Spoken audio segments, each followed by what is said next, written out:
All right, today we have a very special guest. He is an inker. He's worked for Marvel and DC. He has his own books. He's a publisher. He's a podcaster. His name is Richard Perrotta, and he will be on the show tonight. So let's get it.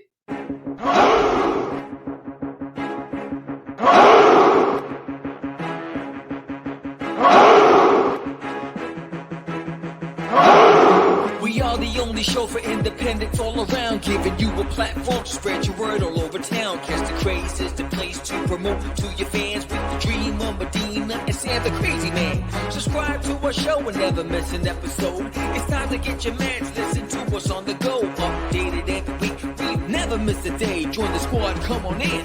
It's time to catch the Craze. If you are an independent, catch the Craze. Making moves on your own, catch the Craze. On your grind in the streets, catch the Craze. Join the movement, catch the Craze.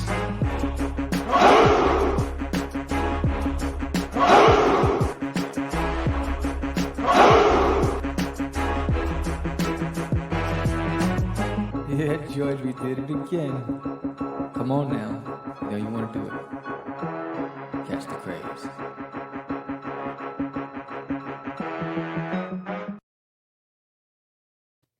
Welcome to Catch the Craze podcast. I'm your host with the most, Sam the Crazy Man Vera, and I am with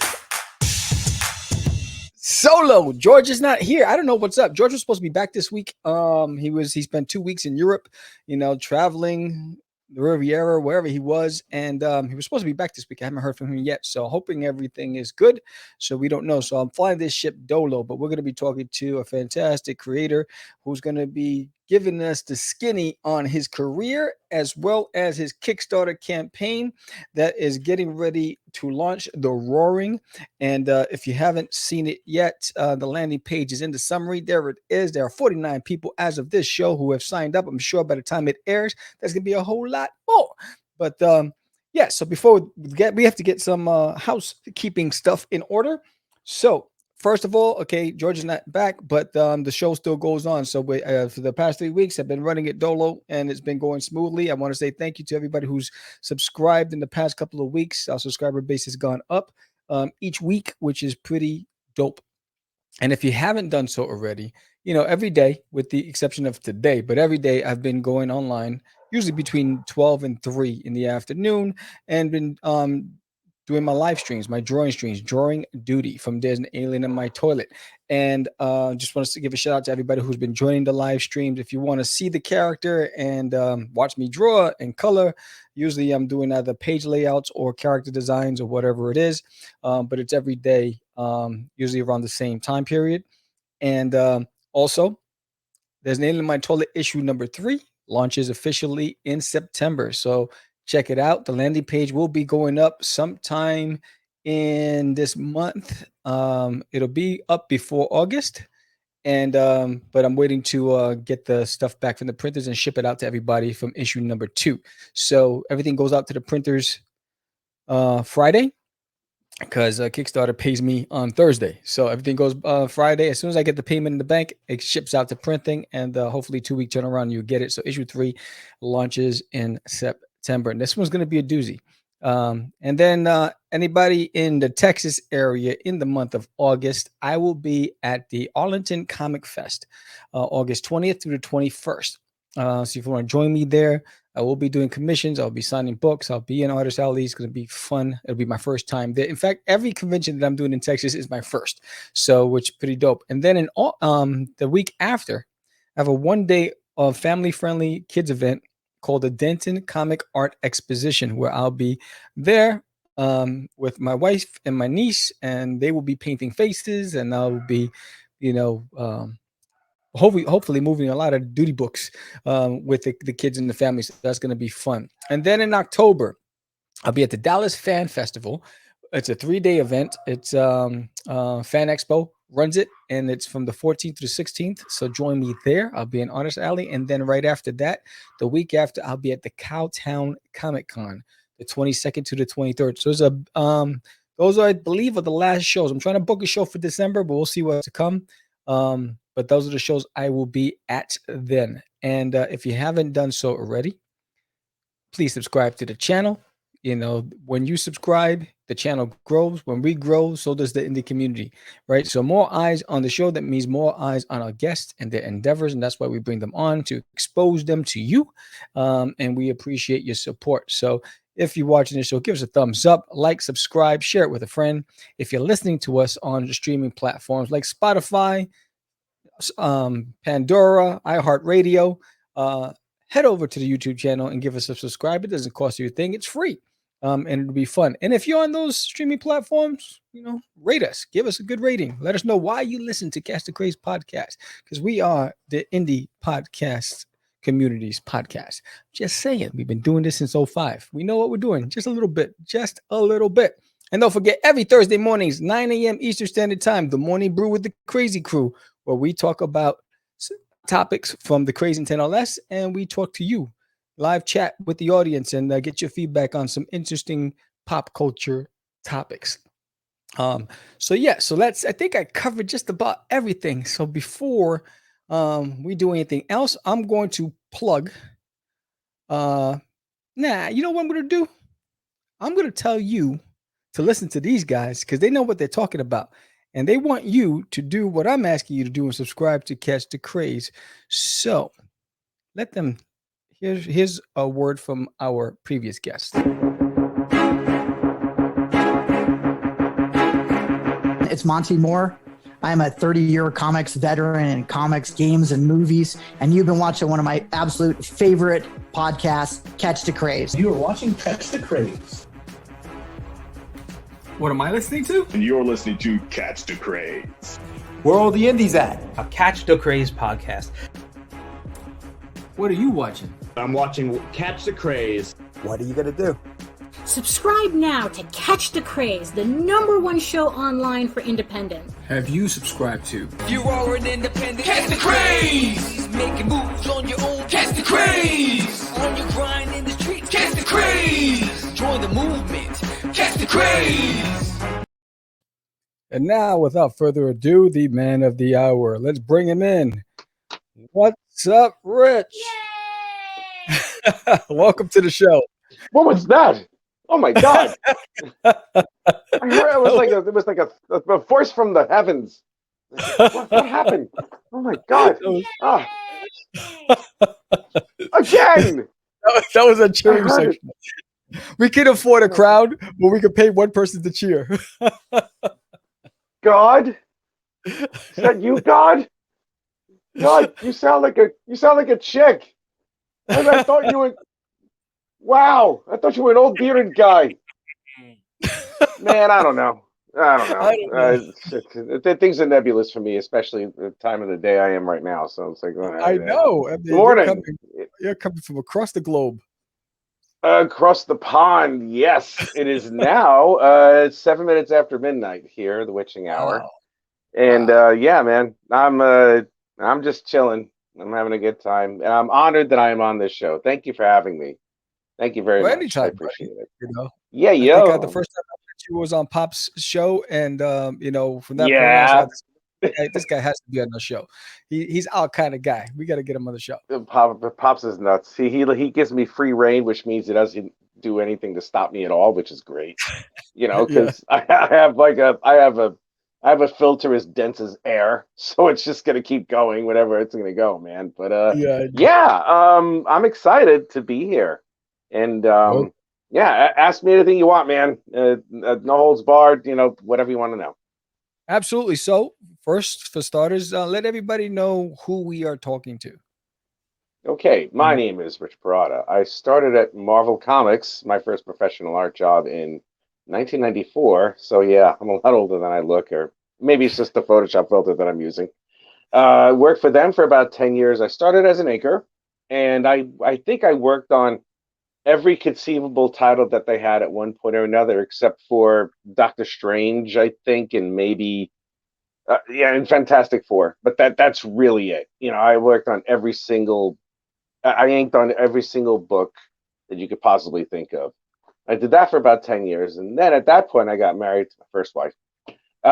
Moved to North Carolina for a bit. And then I decided after 5 years, I kind of really don't like doing the domestic things. So I decided to work for DC Comics.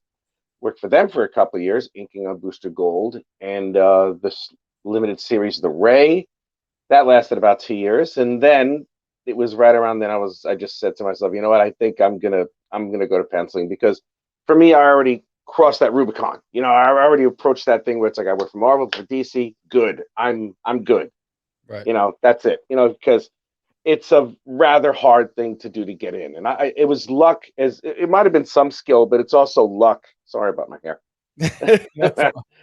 But no, it's luck and skill that I got into Marvel and a DC, and the fact that I had like a 12 and a half year career over there is just blows my mind. It does sometimes. It's fantastic. I mean, I think it's like there was a point where I think it was every aspiring creator's dream at one point or another was to break into the big two.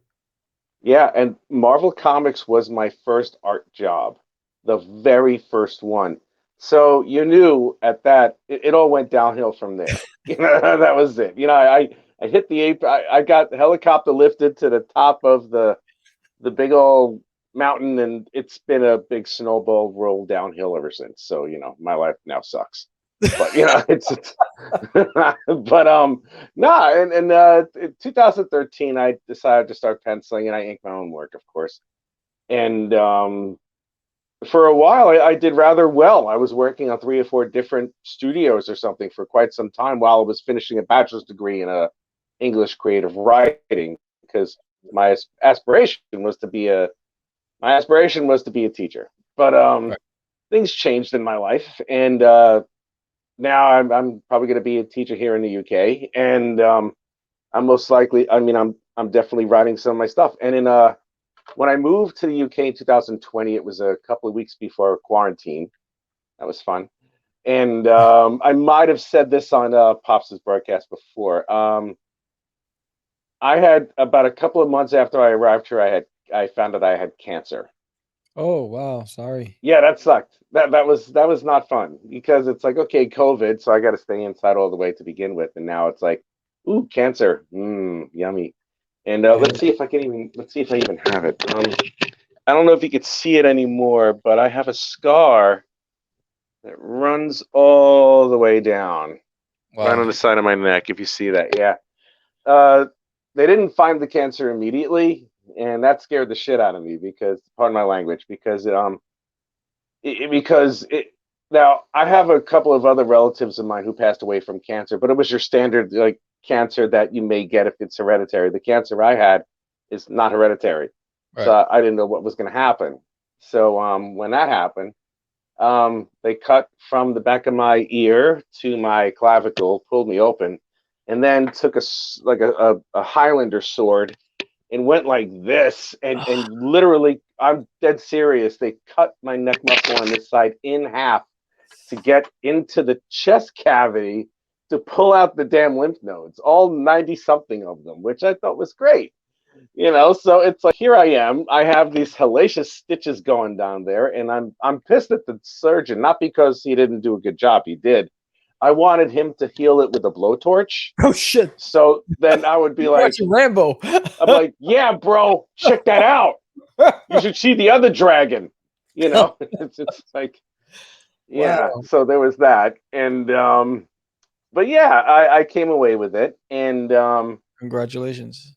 Thank you. I'm all clear. I'm just going. I get the occasional checkup now every so often with the camera up my nose and down my nose, which is not pleasant. I've had it done because I had a bleeding ulcer, and it sucks. Oh, it's the worst. Yeah. Like the thing's going down the nose gullet thing, and it's like my eyes are tearing uncontrollably, and I can't stop it. Yes. And I'm not crying because it hurts. I'm like, you bastard, stop. And it's like, I'm gagging when it's happening. I'm like, I know. And the doctor, he's like, oh, do not worry. It should be fine. Do not worry. And it's just like jam. And I'm like, that's enough. And he hits my vocal cord. Take the camera down your throat. And yes, that's what I'm saying. It's just like the camera goes all the way to my voice box, and I'm looking at myself talking. I'm like, wow, I look weird. Yeah, that's what happens. I stopped gagging when I saw my stomach on the screen. I was like, oh shit. I'm like, oh, I had that yesterday. Oh God, that looks terrible now. Oh my God. It's like, that's what food looks like after it's digested. Ew, man, I'm never eating again. Shit. I know, right? I'm gonna be a model. I'm gonna be one of those bulimic models, barf. So it's there's that. But the cancer, see, it sounds silly, but you don't know if you're gonna die. Yeah. You don't know if you're gonna die. Yeah. So one of the things I wanted to do more than anything was self-publish my own thing. Now, the first book I put out was a book called The INCANTESI. It was about a girl who discovers that she has vast mystical powers, and she's destined to protect the world from this otherworldly sorceress called the Wrath. Now, I did that. I drew it, wrote it, colored it, lettered it, distributed it, fulfilled it, all the damn thing, and I did a 48-page book in about 5 months with all that stuff because I was like, all right, I'm just going to go ahead and do it. And I did, and I got a good reception out of it. And then I started with a second issue, and I noticed that when I did that, I just wanted to put something out. So I wanted to leave a legacy behind, Right. in case anything happened, but nothing happened.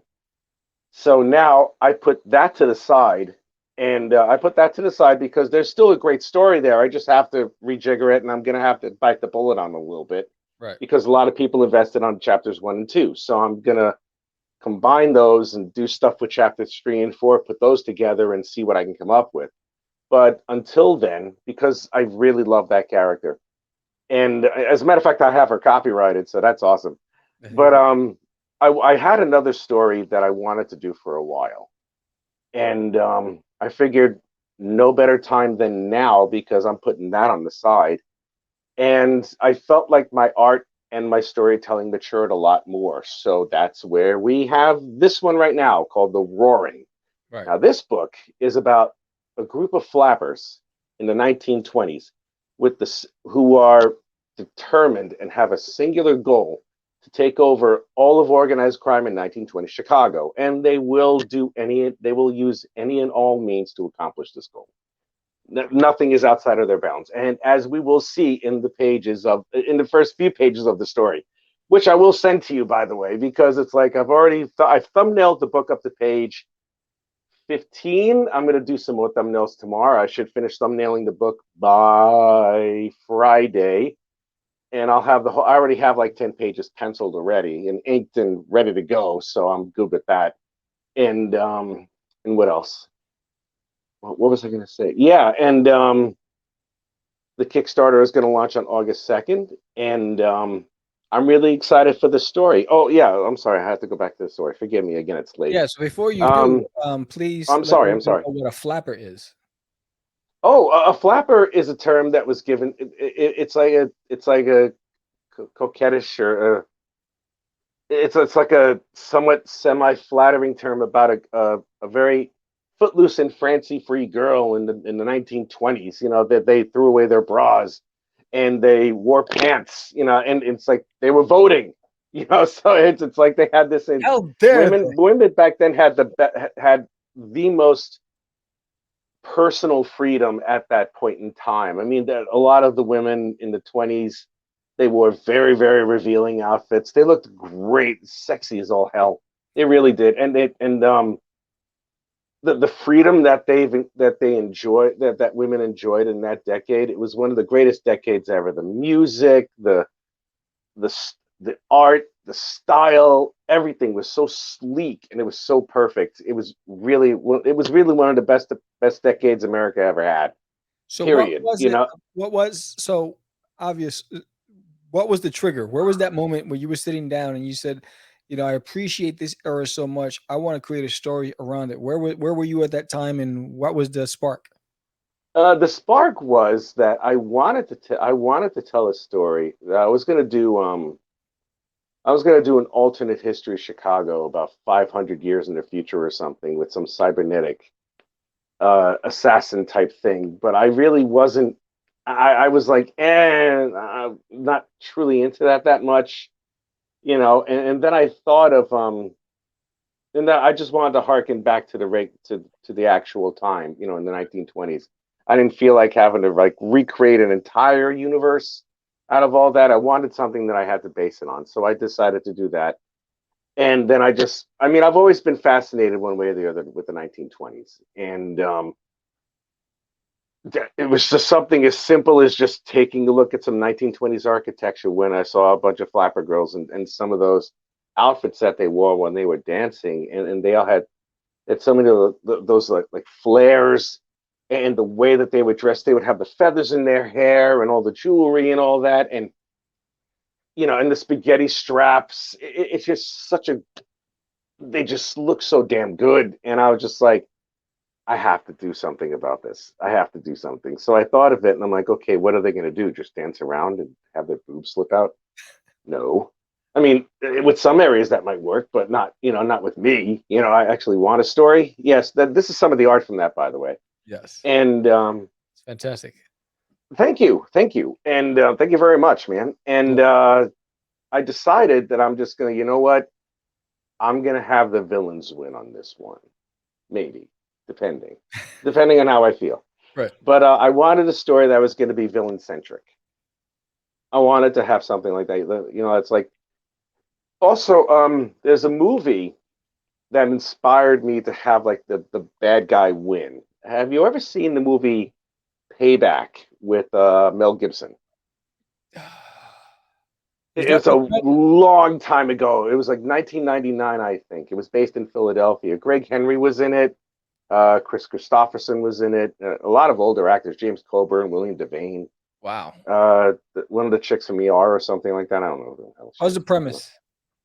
The premise was Mel Gibson was a thief. He carried out a heist with his best friend and Mel Gibson's wife and Mel Gibson's best friend, and they stole $150,000 from the triads or something like that, and they got away with it. All right, but it turns out that his wife and his best friend were having an affair, and they decided to like take the rest of the money from him. So his best friend shot him about 4 or 5 times. Oh, no, you know, he survived. Well, he survived, of course. Oh, you have to see it. Well, he survived. You know, but now he has this whole vengeance thing. He's looking for the guy, and he's going to all these other mobsters, like called the Outfit, where it's like, okay, we're gonna go over here, and I'm gonna kill every one of these guys until you tell me where the rest of my money is. And it's like, I hear you're looking for 150. He's like, no, 70, because he already had the 70 from the first one. It's weird. Right. You know, so he's like, I just want 70,000. I'm good. And he's like, no. And so he kills the guy, you know, and it's just this whole elaborate thing where it's like the bad guy gets away with it. He wins. He rides off into the sunset with his wife. No, not his wife. This girl who he used to chauffeur around, you know, when he was working for the mob or something like that, you know, to help out some friends or something like that. You know what I mean? So it's like, it turns out that this high-paid prostitute has a heart of gold, and she loves Mel Gibson's character so much. You know, but hey, you know, it comes all shapes and sizes, I guess. Girls love bad guys. They love that. Yeah, I know. You gotta love bad guys to get the hottest chicks. You know, so it's like, yeah, that's right. You know, even Loki in his show, he got to kiss himself. What a narcissist, man! I swear, if you tell him to go F himself, he can. You know, it's like, all right, hey. If I ever met my variant, forget it. I get myself pregnant a lot, you know. So, yeah, I know I'm a sick bastard. Forgive me. It is late. I'm gonna keep using that. But that movie inspired me because it's like not every single story has to have a hero win. Not every single story has to have a happy ending. Right. You know, it's like I think a lot of, and there has to be some sort of like disadvantage with the main protagonists of the story. I mean, yeah, they're the girls in question, you know, they're kind of crazy, but you know, they have the same human foibles that we all do. And I've made sure that I've developed the characters to a point where their personalities will eventually clash. And things will happen. Now, one of the other elements of the story is that one of the girls who are the flappers, in the beginning of the story, she winds up dying, and it turns out her sister is a police officer. She's in this alternate history. She's one of the first police officers in Chicago, and she accepts an offer to go undercover as one of the Flapper Girls, and her job is to bring them to justice or maybe destroy them from within, depending on how she feels. And we're going to see if that happens. Wow, that's fantastic. I mean, what's the goal? Is this like an ongoing series, a one shot? It's a 6-issue series. It's a 6-issue series. And one thing that I learned about working on my first series was the first one was a graphic novel miniseries. So I had 48 pages on that one. And because of the moderate success I had for that one, I was like, you know what? I think I'll do another one and I'll put more pages in it because it'll be awesome. Right. And I did that in like half the time, which means I did not sleep. And that's when the story got a little jumbled and it was this, that, and the other. I'm like, you know what? Let me just take my time with this. This one will probably be about between 26 and 28 pages. So each issue is going to be right around that many pages, right around there. But it's going to be released quarterly, once every 3 months. Right. And that's far more manageable than having to put together 48 or 56 pages or something like that. I already have the script for issue 2 all the way up to like page 12 or 13 or something. And I've already plotted out issues 3, 4, 5, and 6. I have to determine which way the story is going to end. Right. But yeah, it's going to last until 2024, like the beginning of 2024. But I'm also going to launch another series in the beginning of next year, because if I get everything down to a pattern, which I think I can manage, yeah, I'll be putting out quite a bit because I like doing that stuff. So the key word is manage. So what does your day look like with regards to your creative work? Well, if I'm going to go from start to like complete start to finish for an issue, okay. Well, the first thing I have to do is write the thing. First thing I have to do is write it out. So I got to plot it out, and I do just like what any other writer usually does, like word vomit. Blah, I'm just going to throw whatever it is out there and see where it sticks or where I have to clean it up or I have to throw it away. So I don't type anything. I get your regular notebook and I just write it down, because my writing teacher, my creative writing teacher, told me that if you write all your stuff down, you get a little bit more of a connection with the book or the story that you have, because it's tangible. When you're typing on a screen or something like that, it doesn't really help. You're not really establishing a connection. Right. But if you write it down, you're like, okay, you're taking your time and your thoughts, because you can't write nearly as fast as you type. And he's right. So it was like, okay, I'll do that. And once I get a decent idea of how the plot is going to be, I start typing in what passes for the dialogue. Now, once the dialogue is in, that's fine. And then once I finish the whole thing and I know where it's going to go, how many pages it's going to be, because it's like I'm turning chaos into order. You know what I mean? It's just I just mold everything into one shot. And then once all the writing is quote unquote done, I start drawing the pages. And I realized with my narrative eye that as I go along, there could be a couple of things that I can change in the story, because it'll just make the dialogue flow better. Right. And that's already happened. I've already added a couple of extra pages to this issue, because I'm like, you know what, I could pull this out a little bit more. I can stretch it here. I can move it there. It's like, it's like feature creep. It's feature creep in a video game, where you see something that's really cool and you want to put it into the thing, but you have to watch out for it because you wind up adding too much. Yeah. And then it takes you forever just to finish the damn thing up. So I'm like, okay, I'm just going to stick with this. I'm not going to do this crazy plot point, because if I do, it'll take me forever. So I plot out, I do layouts digitally, because then I can move some of the elements of the pages.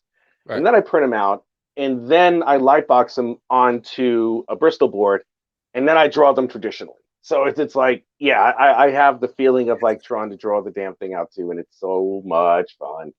I love doing that. And then I take a picture of my little digital camera, ka-chink, and then I send it in Messenger to one of my friends saying, hey, I'm using you as a clipboard, so don't worry about it. And so I just download the picture, I put it on Photoshop or Clip Studio Art, and I digitally ink it, and then I digitally color it, and then I'm going to get it sent off to get lettered this time, and it's going to be good.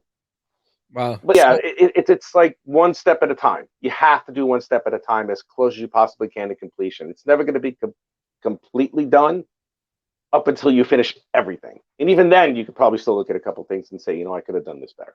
right. So why the extra step with the light boxing and going over what you could have just done on? Because I don't like drawing digitally. I don't like it. I don't. Inking digitally. I know it's the same, Right. but inking digitally is for me. Inking, I've done enough of it. You know, where it's like I don't feel like investing in ink or brushes anymore because they get expensive after a while. Right.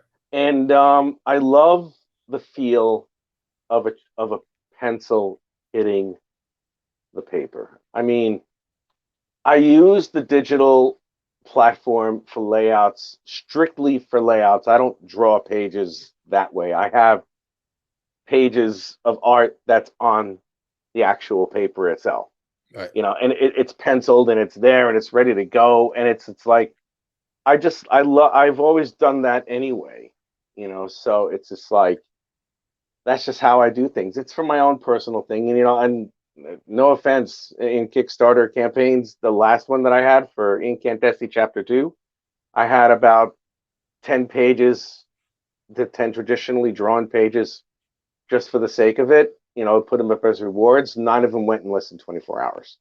Wow. That is fantastic. Yes, yeah, and it took a week later for the double page spread to be purchased. So I was like, oh, okay, yeah, you know, The big ticket but item.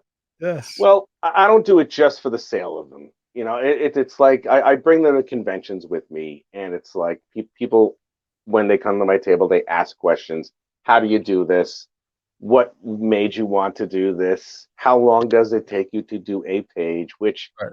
is the least important element to drawing a page. It doesn't matter how long it takes, as long as it gets done and as long as it looks great. Absolutely. Absolutely. Yes, sir. Yes, sir. That's fantastic. So, you know, I know there's a lot of illustrators out there that prefer, you know, traditional versus digital. Yeah, there I are. bounce between the both. I bounce between the two. Yeah, that's what I do. You know, Yeah. I draw traditionally and I ink digitally. Yes. You know, That's fantastic. So yeah, tell right. us about your main character in the series. The main characters, there's 3 of them. If you want to pull up the part with the girls with the cover, Uh-huh. can we do that? Can we see the cover art? Is that possible? This one? Yeah, the girls on the left. Right. Those are the girls. The one on the top, her name is Ruth Alden. She is the de facto leader of the group. She's kind of like a female Gus Fring, if you want to put her that way. She looks If like you're a break, her. yeah, if you want to put her in that type of category, she's definitely her character is a lot like Gus Fring, very methodical, smiles when she has to, wiggles her boobs when she has to, and shoves a broken glass into your eye if she has to. You know, it's whatever it is to get done, to get whatever she whatever goal she needs to get to, that's what she will do. There is nothing stopping her. Now, the blonde, the very amply bosomed blonde over there, her name is Dorothy Barlow. She is one step away from being a sociopath, but does virtually everything that Ruth asks her to do. You know, she's very handy with a couple of with a pair of with Tommy guns or any other type of shooting weapon. She's kind of insane. She wears her heart on her sleeve, but she's evil. There is not a good bone in her body, not at all. And last but not least, on the lower right with the green, her name is Ginny. And her name is Ginny Thatcher. Born in the UK, but moved to the United States when she was a kid. She has a photographic memory. So a lot of times, if they're going to scope out a place where the mobsters are going to be, she goes there to do a little reconnaissance. You know, and she's like, okay, this is where this is. This is where the safe is. This is where the money's at. This is how we get these guys. This is the room where they all go in, and that's the death trap. You know, she does all that, and she remembers it. She's also deadly accurate with throwing knives. Wow. So there's that. So they're all a little bit that way. But you see, Ginny, I'm going to see what she does because she's not as driven as Ruth is. By that I mean not as, forgive the term ruthless. Right. And she's definitely a lot calmer and a lot less sociopathic than Dorothy is.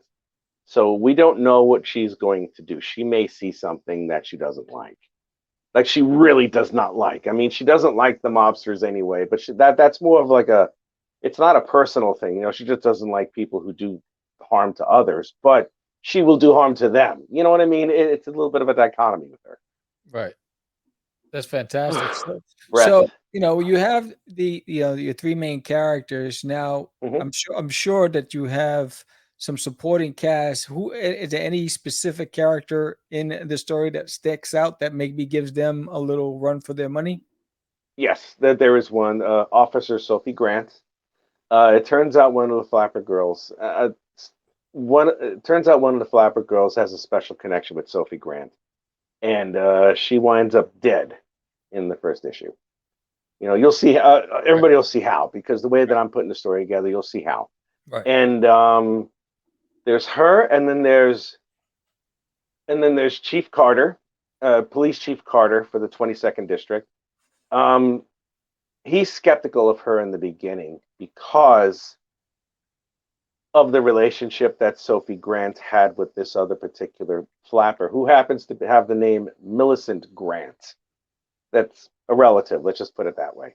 And she's like, well, and instead of, he's being a bastard with her. He's just like, well, yeah, I'm sorry that, this person's dead, but how do we know you don't know where they are? Right. That's your sister. That's like your sister. That's your cousin, whatever it might be. And she's like, I do not know. And he's like, well, you need to identify the body, and then we're going to have to talk to you afterwards. So that carries over to issue 2. And that's revealed at the end. So, nice. Fantastic. Yeah, it's going to be fun. It's going to be fun. It's going to be one hell of a ride. Now, your campaign, is it a 30-day campaign? How long are you running it for? It's a 30-day campaign. I am starting it on August 2nd, and it's going to end on September 2nd. Nice. Fantastic. Fantastic. End on September 2nd. Yeah, man. Yes. So, just really quick, because we didn't touch on it. What inspired you to get into comics in the first place? Oh God, my father. Well, indirectly, my father. I was home. I was about 4 years old. I was living in Brooklyn, and my father decides to bring home a Shazam Firestorm annual comic book from 1973. Yeah, I know. And a Super Friends coloring book with some crayons. Now, and he had some paper with him too. So what I did was I started looking at some of the superheroes as I was 4. I was 4 when this was happening. I was looking at the superheroes, and I just picked up a pencil and I started drawing. Oh, I'm sorry. Sorry, no, I didn't know that my phone was connected to my Bluetooth. Go ahead. That's right. I started mimicking and copying the drawing of the superheroes just by eyesight, looking at that and then transferring onto paper without tracing it or anything. And what else did I do? When I got that Super Friends coloring book, I started, not only did I color within the lines, but I also applied shading, and depth. I was like, oh, I think I'm pretty good at this. And then one day I decided out of nowhere, I learned how to make a flip book, one of those little cartoon flippy book thingies, right, when I was about 5, but, my twisted brain, God, I remember it very vividly. For some reason, I had a pregnant rat scurry across the bottom of the page, eat an M80 firecracker, and it explodes, and all of its babies flew to the moon. Oof. Yeah, I know. That is definitely special. Yeah. And this is the first time I've said it. So this is your scoop, man. This is the scoop where it's like Rich Perrotta is a cartoonist, all around decent human being. He's actually a sociopath. Yeah. So, he dreams of pregnant rats exploding. That's just crazy. Holy crap. Yeah, I know. I'm blaming the lack of sleep for that one too. I'm just going to keep throwing that as an excuse. So might as well, because I don't know if it'll work, but maybe it will. Who knows? Nice. But yeah, I started drawing a lot when I was a kid. I even had my own comic strips. I did the comic strips you see in the Sunday funny papers. And I loved it. I watched all the superhero cartoons around that time, and I did all that stuff, man. I was entrenched in it. Entrenched in it. It was part of me. That was it. I was done. I knew what I wanted to do. So, what led you to Marvel's doorsteps? How did that happen? That was an internship. I was at New York City College of Technology. I was studying advertising design, and I have to credit my former girlfriend at that time, Jeannie, who I was at the College of Staten Island, and we met there. And I wanted to do advertising design, but they didn't have any of the software that was required. They barely had Photoshop or anything like that around that time. And she goes, "Why don't you go to this school?" And we worked it out. She helped me out tremendously with that. So I went there for a couple of years, and then after I did that, during my last semester, um, I was just drawing something on I was just drawing a superhero or whatnot, with my friend Eric. And the head of the department comes in, he's looking at my art, and he goes, "Richard, can you come in for a bit?" I go, "Yeah, sure." And he goes, "Listen, I need you, there's something I want to interest you in." And I go, "What was that?" And he goes, "Would you like to have an internship at Marvel Comics?"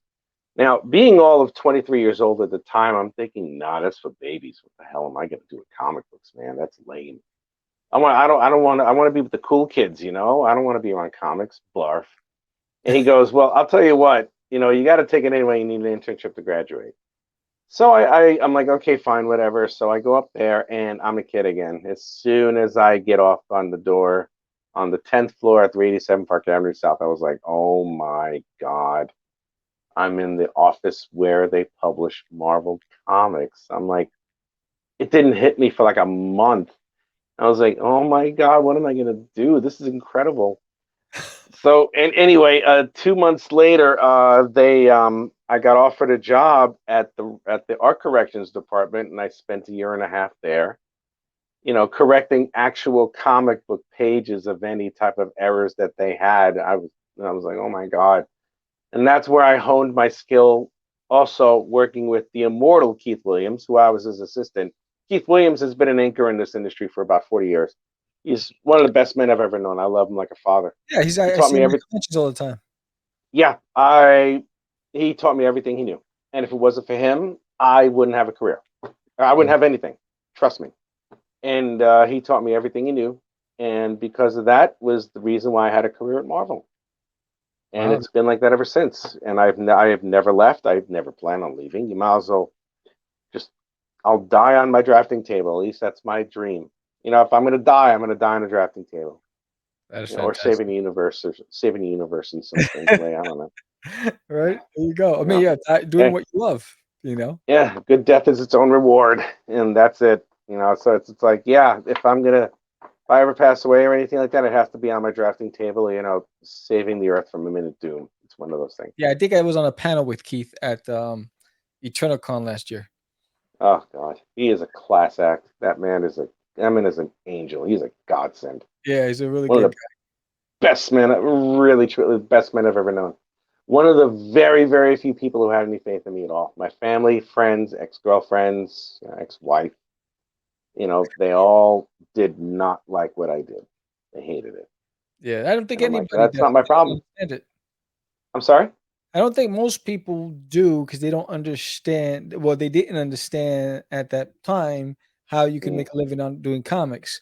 yeah, Even if you provided all the examples of people who have careers in it, they wouldn't get it because it wasn't their world. that's right. And society's programmed to you have to become a doctor or a lawyer, a policeman, of all these a nurse, Mm, So it's like everyone's looking for something else outside of if it's not part of the status quo, doesn't no, make it's any not. sense. No, it doesn't. It doesn't make any sense to them, and I don't resent them for it, but I hate that. I didn't like the fact that it was like at a point where I would be met with scorn with my family. It's like Right. people that my family knew for like decades had no idea that I was even in the comic industry, and this is like a couple of decades after I worked for Marvel. So it was like, yeah, it was like a big shame to them or something like that, which is fine with me. I don't care, because I'm like, yeah, okay, my name is on, I don't know, about maybe 1 million copies of Marvel and DC comics throughout the planet. All right, that's fine. People have an idea of who I might be, and I left something behind. I left something behind. When I pass on to the next dimension and everything, there'll be a kid one day who looks up a certain comic and is going to say, "Hey, I know that. Hey, I know who that is." You know, it's like I've seen that guy. Right. So, Right. yeah, That's man, I'm fantastic. pleased. Yes, it is. That's Yes, fantastic. it That's is. fantastic. And all of us have that. Yeah, I mean, I think that's one of the things. I think if you look at your journey as that, Hmm. what do I want to leave behind, and what am I going to be known for? Why Yep. not being known for something that was your purpose identified, right? I think most people don't understand their Absolutely. purpose, right? And so you No, found they your don't. purpose, and I think, and that's the best part of it. You know, Yeah, man. it's like I left It my is the stamp best doing part. what I loved. Yeah, you love what you do. It's Yes. clear. It is clear as day. Oh my God! If you make a comic book about poop, that's the Oh, best. The best. I love it. I think it's great. It's just like the cartoony style of it is so alive. yes. You know what I I love. mean? It has such energy to it. It's just like, yes, this is awesome, and it has poop. I love it. I mean, because we all have fascinations about poop when we're kids, and it's like, oh wow, Yes. that came out of me. Oh my Yes. God, it's alive. I was But influenced by the masters, Jim Davis and Charles Schultz, and yeah. these guys are the ones that influenced me as like growing up as a kid, and Oh man, that's you know, awesome. so I'm excited about that. So where can people find you? How can they reach you on social media? Where are you? You can find me on my Twitter handle at Greystoke, capital GREYSTOKE 20.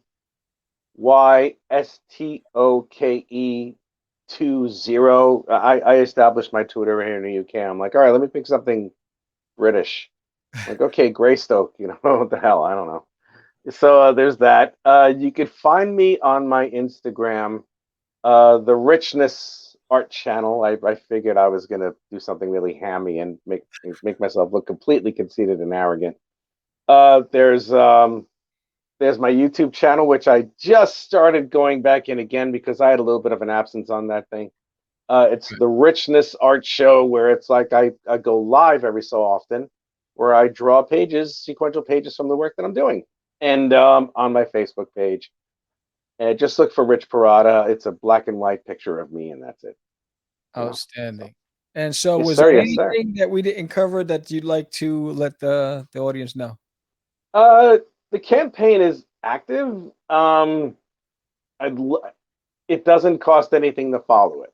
I'm not gonna. I mean, if you want to back it after it opens, that's great.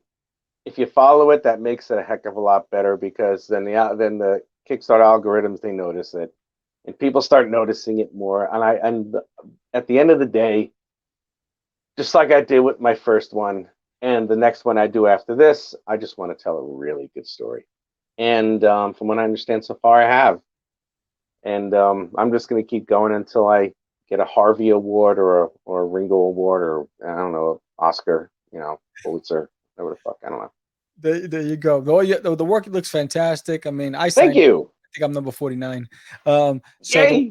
Yeah, it looks fantastic. I'm looking Thanks, man. forward to it. I mean, and it's a great era. And what a Yes, it better, is.